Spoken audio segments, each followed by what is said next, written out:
어머니가 무슨 권리로 우리를 쫓아내려고 하시는 거예요? 정말 이기적이세요. 나이도 많으신데 자기밖에 모르는 거예요. 이기적이라고? 내가 이기적이라면 너희 둘을 이 집에 들이지도 않았을 거야. 여기서 배은망덕한 행동하지 말고 당장 나가라. 어머니도 우리 덕분에 살았던 적이 있었던 거 잊지 마세요. 그런데 이제 와서 이렇게 다차없이 끊어내시다니 어머니는 더 이상 제 어머니로서 자격이 없어요. 제 이름은 윤정숙이고 올해 65세입니다. 저는 부산이라는 아름다운 해변 도시에서 살고 있습니다. 이곳은 제가 평생 동안 가족을 위해 헌신하며 살아온 곳이기도 합니다. 젊었을 때는 저의 삶이 이렇게 고단한 길로 접어들 줄은 몰랐습니다. 그러나 운명은 언제나 우리가 선택할 수 있는 기회를 주는 것은 아닌 것 같습니다. 남편 박성우는 자상하고 가정을 사랑하는 사람이었습니다. 우리는 제가 22살이었을 때 결혼했고 그 시절은 비록 넉넉하지 않았지만 웃음이 가득했던 날들이었습니다. 우리에게는 두 아들, 민재와 민호가 있었고 아이들이 태어난 이후 삶은 바쁘고 힘들었지만 보람이 있었습니다. 성우는 부산 항구에서 일했고 저는 집에서 아이들을 돌보았습니다. 소박한 김치와 흰쌀밥으로 차린 저녁 식사마저 행복으로 느껴지던 그런 시절이었습니다. 하지만 그 행복은 오래가지 못했습니다. 성우는 심각한 간 질환을 앓게 되었고 제가 40살이 되었을 때 결국 세상을 떠났습니다. 남편이 세상을 떠난 후 슬퍼할 시간조차 없었습니다. 두 아이를 먹여 살려야 했기 때문입니다. 저는 부산 자달치 시장에서 생선을 팔기 시작했고 저녁에는 작은 식당에서 일하며 생활비를 마련했습니다. 매일 아침 시장에서 손님들과 흥정하고 주부들과 농담을 나누며 바쁘게 살았습니다. 때로는 까다로운 손님을 상대해야 했지만 힘든 하루를 마치고 집에 돌아와 건강하게 자라는 아이들을 보면 모든 고생이 보람으로 느껴졌습니다. 그렇게 몇 년을 버티며 살았지만 제가 누울 자리 하나 없던 시절을 생각하면 가슴이 미어졌습니다. 누워서 천장을 바라보며 눈물 짓는 날도 많았습니다. 그러나 저는 스스로 다짐했습니다. 열심히 일하고 돈을 모으면 언젠가는 작은 집 한 채라도 마련해서 조용하고 평화롭게 여생을 보낼 수 있을 것이라고요. 그 집에는 노란 국화꽃을 심고 매일 아침 차 한 잔을 마시며 바다를 바라볼 수 있으면 좋겠다고 꿈꾸곤 했습니다. 주변 사람들은 때때로 제가 재혼하지 않는 것을 두고 긴 말을 하기도 했습니다. 왜 아직도 혼자 사는 거야? 아직 늦지 않았잖아, 라고요. 그러나 그들은 몰랐습니다. 저는 더 이상 다른 사람을 필요로 하지 않았습니다. 저의 사람은 이미 성우에게 모두 주었고 그와의 추억으로 충분했습니다. 아파트에 이사한 지 6개월도 채 되지 않아 큰아들 민재와 며느리 지연이 저를 찾아왔습니다. 그들은 회사가 도산하여 더 이상 월세를 낼 수 없으니 잠시도만 함께 살아도 되겠냐고 요청했습니다. 엄마로서 저는 그들의 요청을 거절할 수 없었습니다. 몇 달 정도는 문제가 되지 않을 것이라고 생각했고 가까이에서 자식들과 시간을 보낼 수 있다는 생각에 오히려 마음이 놓였습니다. 하지만 그들이 함께 살게 되면서 저의 평온한 삶은 점점 흔들리기 시작했습니다. 아침마다 들려오던 잔잔한 바다소리는 이제 며느리가 친구들과 떠드는 소리에 묻혔습니다. 발코니의 노란 국화는 이제 뒷전이 되었고 집안은 매일 어수선했습니다. 더 큰 문제는 민재와 지영이 매번 돈 문제로 다투는 것이었습니다. 저는 이 모든 상황을 바라보며 한 가지 질문을 스스로에게 던졌습니다. 과연 나는 평화를 찾기 위해 어떤 선택을 해야 할까? 제 삶은 이제 다시 중요한 기로에 서게 되었습니다. 처음 아파트에서의 삶은 정말로 꿈 같았습니다. 발코니에 심은 노란 국화들은 마치 작은 햇살처럼 빛났고 아침마다 해운대 바닷가를 따라 산책하며 잔잔한 파도 소리를 들을 때면 마음이 맑아지는 것을 느낄 수 있었습니다. 동네 상점들은 작고 정감 넘쳤고 특히 집 근처에 있는 작은 책방은 제가 가장 좋아하는 장소 중 하나가 되었습니다. 책방 주인인 김 할아버지는 항상 따뜻한 미소로 맞아주며 새로운 책을 추천해 주곤 했습니다. 저녁에는 책방에서 고른 소설을 읽으며 하루를 마무리하는 시간이 정말 행복했습니다. 그러나 그 행복이 오래 지속되지는 않았습니다. 아파트에 이사 온 지 반년도 안 되어 큰아들 민재가 며느리 지영과 함께 집으로 찾아왔습니다. 두 사람 모두 얼굴에 피곤함이 가득했고 무언가를 고민하고 있는 듯 보였습니다. 그날 저녁 식탁에 둘러앉아 이야기를 나누는 동안 그들은 회사가 도산하면서 갑작스레 실직하게 되었다는 사실을 털어놓았습니다. 월세를 낼 수 없게 되어 집에서 쫓겨날 위기에 처했고 당분간 저와 함께 지낼 수 있겠냐고 물었습니다. 저는 잠시 말을 잃었지만 곧 그들의 어려움을 이해하게 되었습니다. 아이들이 이런 상황에서 저를 찾아왔다는 것이 마음이 아프면서도 한편으로는 엄마로서 그들을 돕는 것이 당연하다고 느껴졌습니다. 저는 흔쾌히 그래, 여기서 함께 지내자. 몇 달 정도야 괜찮아 라고 대답했습니다. 그리고 속으로는 가족이란 서로 어려울 때 도와야지 라고 스스로를 다독였습니다. 더군다나 이 기회를 통해 아이들과 더 가까워질 수 있을 것이라는 기대도 있었습니다.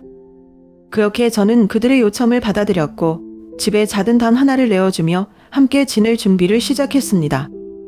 민재와 지영이 저와 함께 지내기로 결정된 그날 밤, 저는 혼자 발코니에 나가 노란 국화를 바라보며 생각에 잠겼습니다. 이 집을 꿈꾸며 얼마나 열심히 살아왔는지 모른다. 이제는 아이들이 어려운 시기를 잘 극복하도록 도와주는 것이 나의 또 다른 역할이겠지. 그렇게 저는 새로운 변화에 대한 마음의 준비를 다지고 있었습니다. 처음에는 민재와 지영이 매우 예의 바르게 행동했습니다. 아침 식사 후에는 저를 도와 설거지를 하고 저녁에는 TV를 함께 보며 대화를 나누곤 했습니다. 그들의 이런 모습에 저는 내심 안도했습니다. 잠깐 동안만 함께 사는 거니까 괜찮을 거야. 아이들이 이렇게 도와주니 오히려 든든하네 라고 생각하며 제 자신을 다독였습니다. 하지만 이런 평화로움은 오래가지 않았습니다. 몇 주가 지나자 지영의 태도가 조금씩 변하기 시작했습니다. 처음에는 사소한 것들이었습니다. 예를 들어 제가 애지중지하던 오래된 커피 머신이 어느 날 사라졌습니다. 제가 그 이유를 물었을 때 지영은 웃으며 말했습니다. 어머니, 이건 너무 나이 같잖아요. 제가 친구에게 줬어요. 요즘은 이런 거 안 써요. 그 순간 저는 당황했지만 큰 소리 내지 않으려 애썼습니다. 그런데 그건 내가 소중히 여기는 물건인데 왜 나한테 말도 안 하고 그렇게 했니? 라고 조심스럽게 물었지만 지영은 여전히 가벼운 태도로 어머니, 너무 걱정하지 마세요. 다음에 새 거 하나 사드릴게요. 라고 대답했습니다. 커피 머신뿐만이 아니었습니다. 제가 오랜 시간 앉아왔던 안락의자도 어느 날 거실에서 사라졌습니다. 지영은 이번에도 똑같이 웃으며 말했습니다. 어머니, 이 의자는 너무 오래돼서 안 어울려요. 새로 하나 장만하면 훨씬 더 예쁠 거예요. 이런 일이 반복되면서 저는 점점 답답함을 느꼈습니다. 하지만 그때마다 아직 젊어서 그러려니 라고 제 자신을 설득하며 넘기려 했습니다. 문제는 여기서 끝나지 않았습니다. 지영은 친구들을 집으로 초대하기 시작했습니다. 처음 몇 번은 이해하려고 했습니다. 젊은 사람들끼리 만나는 게 중요하지 라고 생각하며 최대한 관대하게 받아들였습니다. 그러나 이런 모임이 점점 잦아지면서 상황은 달라졌습니다.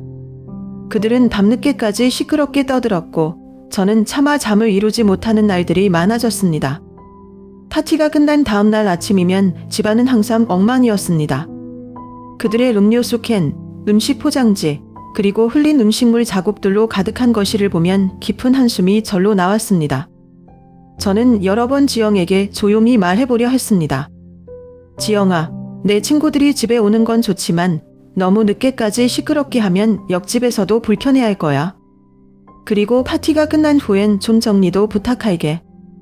하지만 지영의 대답은 항상 같았습니다. 어머니, 걱정 마세요. 저희가 다 치울게요. 어머니는 그냥 쉬세요. 그러나 현실은 달랐습니다. 친구들이 집을 떠나면 그들은 늘 피곤하다며 바로 방으로 들어갔고 결국 그들이 남긴 어지러운 집을 정리하는 건 저의 몫이었습니다. 이런 일이 반복되면서 저는 점점 지쳐갔습니다. 특히 지영의 태도는 제가 더욱 혼란스러움을 느끼게 했습니다. 그녀는 항상 웃으며 괜찮아요. 어머니라고 말했지만 그 태도에는 저를 진심으로 배려하는 마음이 느껴지지 않았습니다. 저는 이 성함을 민재와 상의해보기로 결심했습니다. 그러나 민재에게 성함을 설명했을 때 그는 이렇게 말했습니다. 엄마, 지연이 아직 어리잖아요. 조금만 이해해주세요. 저희도 요즘 많이 힘들어서 그런 거예요. 그의 말을 들으며 저는 무언가 더 말하고 싶었지만 결국 참았습니다. 그렇게 저는 매일 저 자신에게 질문하게 되었습니다. 이 집은 내가 평화를 찾으려고 산 집인데 왜 점점 불편해지고 있을까? 이 상황을 어떻게 해결할 수 있을까? 그날 밤은 잊을 수 없었습니다. 깊은 잠에 빠져 있던 저는 갑작스러운 고성과 물건이 부딪히는 소리에 눈을 떴습니다. 거실에서 나는 소리였습니다. 잠시 망설였지만 결국 무슨 일이 벌어지고 있는지 확인하기 위해 조용히 문을 열고 거실로 나갔습니다. 거실에는 민재와 지영이 마주 앉아 있었고 두 사람의 얼굴에는 화가 가득했습니다. 지영은 손가락을 민재 쪽으로 흔들며 소리를 질렀습니다. 당신은 도대체 언제까지 이렇게 게임만 할 거야? 취업 준비는커녕 집안일도 안 하잖아. 내가 왜 이런 사람이랑 결혼했는지 모르겠어. 민재도 가만히 있지 않았습니다. 그는 목소리를 높이며 반격했습니다. 그래? 내가 화장품이랑 옷에 돈을 펑펑 쓰는 건 괜찮고? 우리가 이렇게 힘든 상황에 처한 건 내가 돈을 계획 없이 썼기 때문 아니야? 두 사람의 대화는 점점 더 격해졌고 결국 말싸움이 고성과 비난으로 바뀌었습니다. 저는 그 모습을 보며 차마 그냥 있을 수 없었습니다. 조심스럽게 다가가 두 사람을 말리며 말했습니다. 얘들아, 그만 좀 해라. 밤늦게 이렇게 큰 소리 내면 옆집 사람들도 다 들을 거야. 뭐가 문제인지 차분히 얘기하자. 그러나 제 말은 지영에게 닿지 않았습니다. 그녀는 저를 향해 고개를 휘돌리며 차갑게 말했습니다. 어머니, 제발 우리 부부 문제에 끼어들지 말아주세요. 저희가 알아서 할게요. 그 순간 저는 말문이 막혔습니다. 그녀의 말은 저를 칼로 찌르듯 아프게 했습니다. 이 집은 제가 평생을 바쳐 노력해 얻은 곳이었습니다. 그러나 지금 저는 마치 이곳에서 환영받지 못하는 낯선 사람처럼 느껴졌습니다. 하지만 저는 물러나지 않았습니다. 가슴에 차오르는 억울함과 화를 억누르며 다시 말했습니다. 지영아, 이 집은 내가 결혼하기 전부터 내가 어렵게 일해서 마련한 집이야. 너희가 어려운 상황이라서 내가 도와주는 거지. 이런 식으로 나를 무시하는 건 옳지 않아. 그러나 지영은 비웃듯 말했습니다. 어머니, 그럼 저희가 나가길 원하세요? 그렇게 말씀하시면 차라리 우리가 나갈게요. 그 말에 민재가 갑자기 끼어들며 지영을 말렸습니다.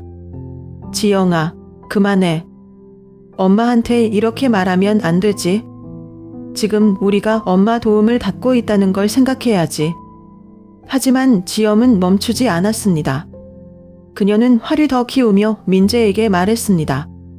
그럼 당신은 뭐 했는데? 내가 화장품을 샀다 해도 당신은 돈을 벌어오는 것도 아니잖아. 당신이 이런 상황을 만든 거잖아. 그 순간 저는 그들 사이에서 더 이상 말을 꺼낼 수 없었습니다. 두 사람의 갈등은 제가 해결할 수 있는 수준을 넘어선 듯 보였습니다. 저는 무거운 마음으로 방으로 돌아와 침대에 앉아 한숨을 내쉬었습니다. 그날 밤 저는 거의 잠을 이루지 못했습니다. 그들의 싸움은 단순히 부부간의 갈등이 아니라 제가 어렵게 쌓아온 평화로운 일상을 완전히 무너뜨리고 있었습니다. 다음 날 아침 저는 민재와 이야기를 나누기로 결심했습니다. 아들이기에 적어도 그의 입장에서 무슨 일이 벌어지고 있는지 이해하고 싶었습니다. 아침 식사 후 저는 민재를 조용히 부르며 말했습니다. 민재야, 어젯밤 너희 둘이 싸우는 소리를 들었어. 내가 힘든 건 알지만 엄마도 이런 분위기가 너무 힘들어. 민재는 고개를 떨구며 말했습니다. 엄마, 죄송해요. 저도 잘하고 싶지만 요즘 너무 힘들어요. 지연이도 저도 서로 스트레스를 받다 보니 싸우는 일이 잦아진 것 같아요. 그의 말을 들으며 저는 한편으로 안타까웠지만 또 다른 한편으로는 불만이 쌓였습니다. 그렇다고 해서 엄마한테 그런 식으로 말하는 건 옳지 않아. 내가 아무리 힘들어도 엄마는 너희를 돕고 싶은 마음으로 이 집을 열어준 거야. 그걸 조금이라도 생각해 줬으면 좋겠다. 민재는 조용히 고개를 끄덕였지만 그 대화가 끝난 후에도 제 마음은 여전히 무거웠습니다. 저는 과연 제가 내린 결정이 옳았는지, 그리고 앞으로 어떻게 해야 할지 깊은 고민에 빠지게 되었습니다. 몇 주 후, 저는 또 한 번 예상치 못한 문제에 직면하게 되었습니다. 아침에 누군가 문을 두드리는 소리가 들렸습니다. 문을 열자 낯익은 이웃 아주머니가 서 있었습니다. 그녀는 다소 난처한 표정으로 말을 꺼냈습니다. 윤 여사님. 죄송하지만 이 말씀을 꼭 드려야 할 것 같아서요. 지영 씨가 제게 돈을 빌려갔는데 아직 갚지 않았습니다. 그런데 그분이 윤 여사님 전화번호를 제게 알려주셔서 혹시 윤 여사님이 알고 계신가요?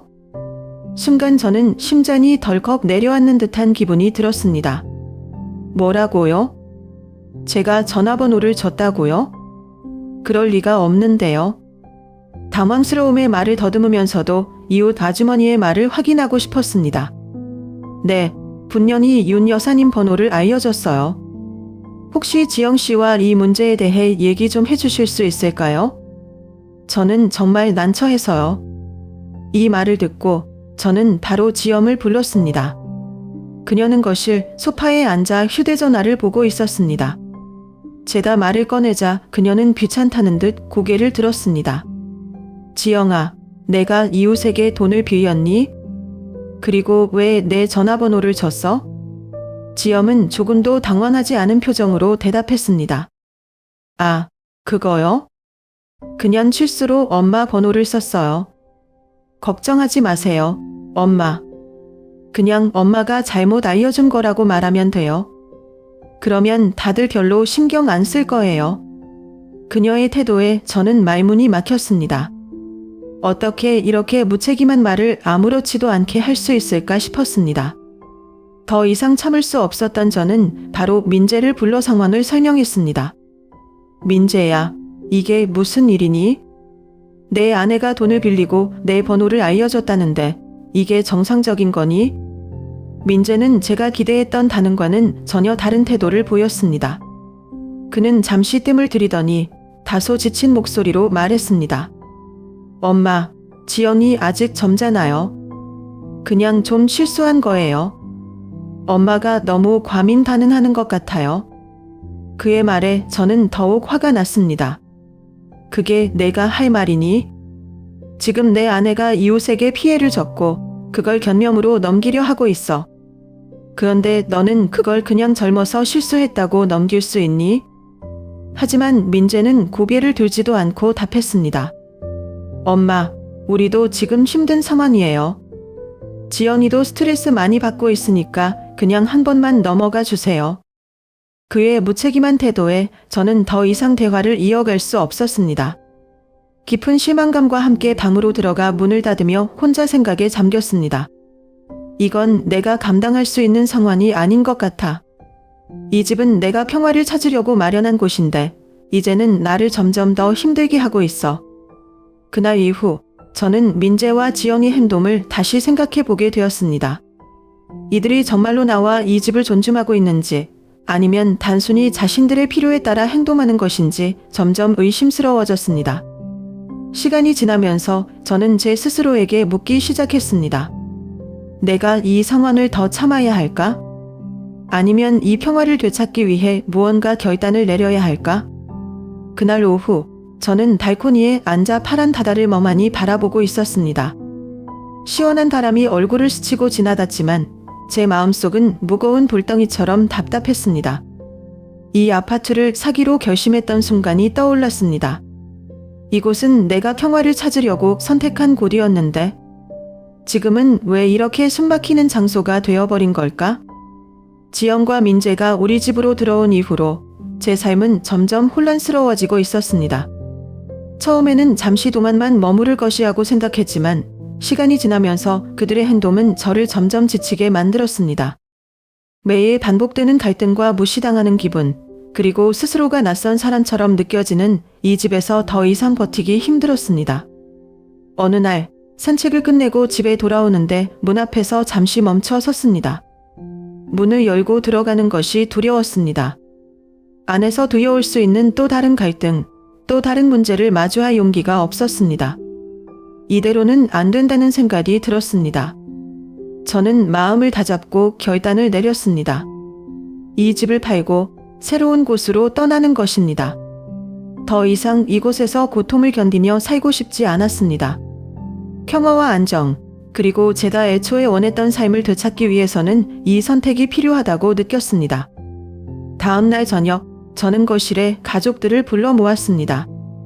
제 결정을 이야기하기 위해서였습니다. 지영아, 민재야, 나 할 말이 있다. 이 아파트를 팔려고 해.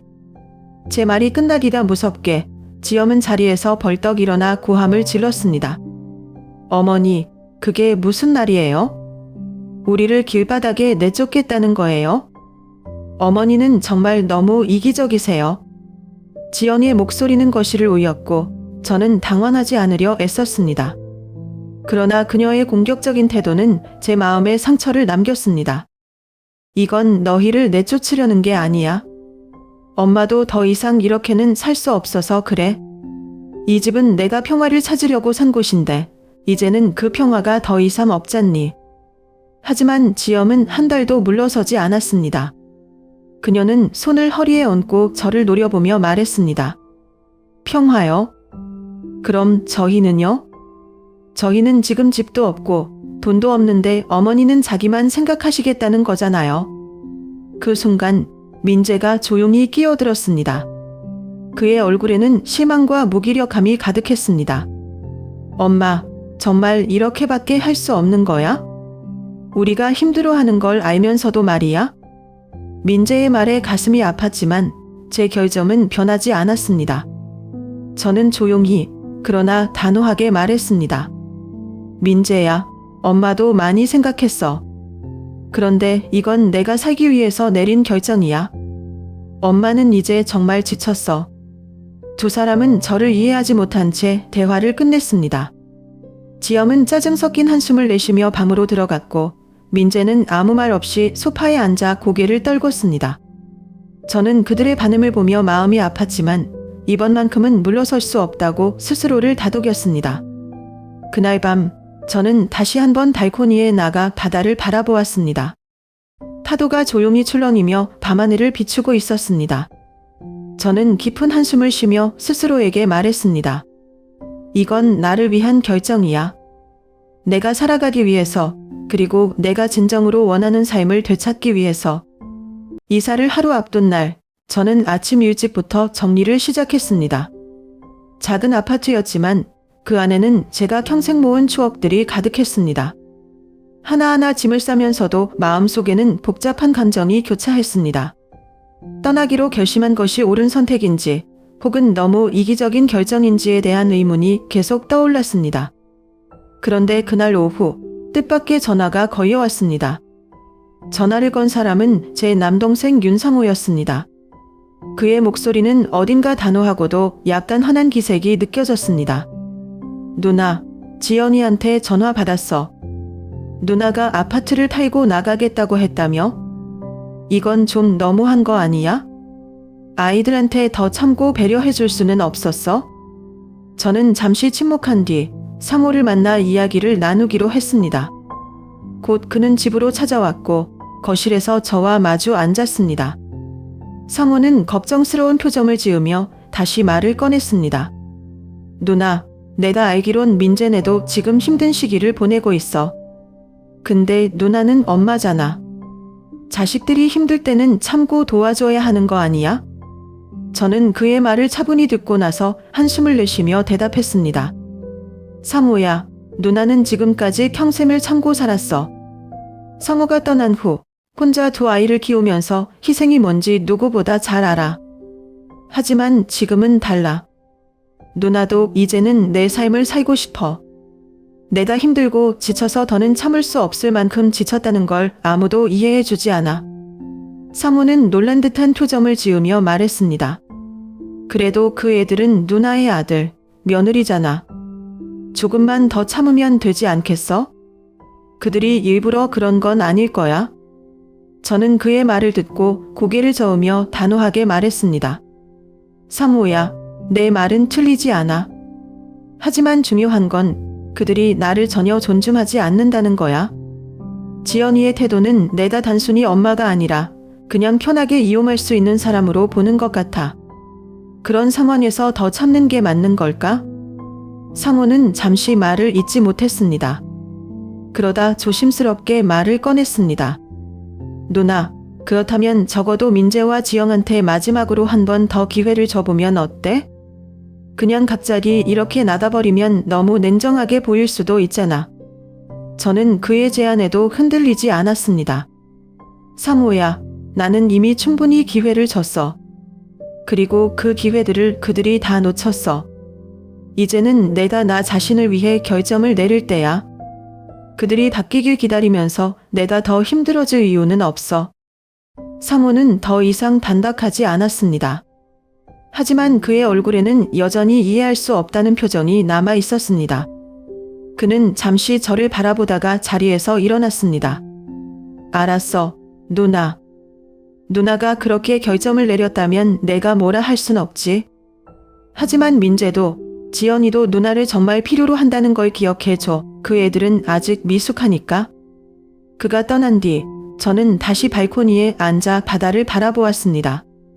저 멀리 펼쳐진 푸른 바다와 잔잔한 파도 소리가 제 마음을 조금씩 진정시켰습니다.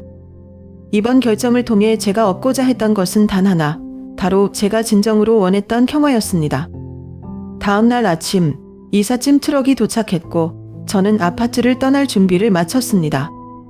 마지막으로 집을 한바퀴 돌아보며 조용히 속삭였습니다. 이곳에서의 시간은 내게 많은 것을 가르쳐줬어. 이제는 정말로 나를 위한 삶을 시작할 때야.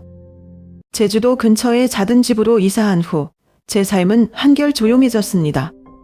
처음에는 익숙하지 않은 환경에 조금 어색하기도 했지만 곧 이곳의 여유로운 분위기와 따뜻한 사람들 덕분에 마음이 차분해졌습니다. 제가 사는 집은 아담하고 단순한 구조였지만 아침이면 창문을 열어 들어오는 신선한 바닷바람이 가슴을 시원하게 해줬습니다. 이곳에서 저는 새로운 일상에 적응이 닿습니다. 집 근처 전통시장에서 잠을 보며 상인들과 인사를 나누는 것, 시장 구석 작은 분식점에서 뜨끈한 국밥을 먹는 것이 제 일상의 한 부분이 되었습니다. 시장 사람들은 저를 반갑게 맞아줬고 제가 직접 만든 작은 떡을 나눠줄 때마다 윤 여사님, 손맛이 참 좋으시네요. 라며 칭찬해 주었습니다.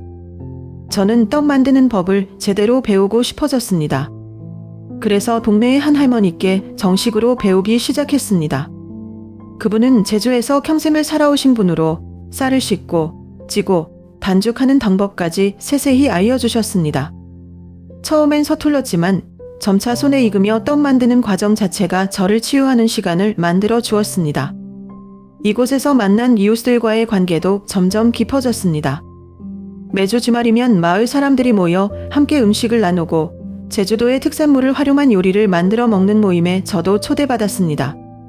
그들과 함께 웃고 서로의 이야기를 들으며 저는 오랜만에 사람들 속에서 편안하다는 느낌을 받을 수 있었습니다. 그렇다고 아이들을 전혀 생각하지 않은 것은 아니었습니다. 매일 저녁이면 저도 모르게 민재와 민호의 얼굴이 떠올랐습니다. 그들의 목소리, 웃음소리, 그리고 함께했던 추억들이 가끔 제 마음을 흔들었습니다. 하지만 그럴 때마다 저는 스스로를 다독였습니다. 내가 아이들을 진정으로 사랑하려면 먼저 나 자신을 사랑해야 해. 지금 내가 이렇게 살아가는 건 그들을 위한 결정이기도 해. 몇 주 전에는 민재에게 전화가 왔습니다. 그는 조심스럽게 엄마, 잘 지내요? 라고 물으며 말을 꺼냈습니다. 저는 그의 목소리를 들으며 안도감을 느꼈습니다. 그래, 민재야. 엄마는 잘 지내고 있어. 너희는 어떻게 지내니? 민재는 잠시 망설이다가 지연이랑 저도 요즘 조금씩 나아지고 있어요. 엄마 덕분에 생각을 많이 했어요. 엄마가 선택한 삶을 이해하려고 노력하고 있어요. 라고 말했습니다. 그의 말은 제게 큰 위로가 되었습니다. 제주도의 조용한 밤, 저는 가끔씩 발코니에 나가 밤하늘을 올려다보며 이런저런 생각에 잠깁니다. 제가 이곳에 오기로 한 결정은 쉬운 일이 아니었지만 지금의 저는 그 결정이 옳았다고 믿습니다. 제가 겪은 이야기를 듣는 사람들 중에는 저를 이기적이라고 생각할 수도 있을 겁니다. 그러나 저는 이렇게 생각합니다. 누군가를 진심으로 사랑하기 위해서는 먼저 자신을 돌보고 자신에게 충실해야 합니다. 그것이 진정한 사랑의 시작이 아닐까요? 여러분은 어떻게 생각하나요? 만약 여러분이 저라면 같은 결정을 내릴 수 있었을까요?